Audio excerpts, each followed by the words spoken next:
Bring it back.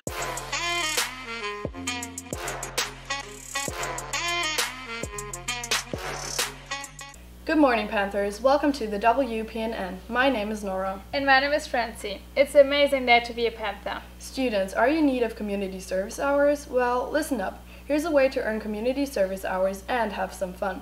The second annual Jan Spectacular at Veterans Memorial Park needs volunteers to help with their event. The Jan Spectacular is a free family-friendly Halloween-themed event open to the public. They will need help with setup, breakdown, and help with running booths and activities. Event setup is 11 a.m. and breakdown of the event begins at 7 p.m. For more information, or if you are interested, text or call the number 321-312-9131.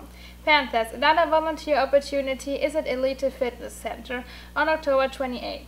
They are having a huge trunk or treat from 5 p.m. to 9 p.m. There will be food, games, candy, and music. They need 4 or 5 students to help will give community service hours. If you're interested, you can see Coach Kinzel in room 6217. Cross Country is having a spirit night at Long Doggers on October 23rd. 10% of the sales will go to Heritage High Cross Country team because they are in need of new supplies for the team at the events. Please come out and support your Panthers and have a great meal. Remember, Panthers are respectful, responsible, and prepared. Go Big Blue!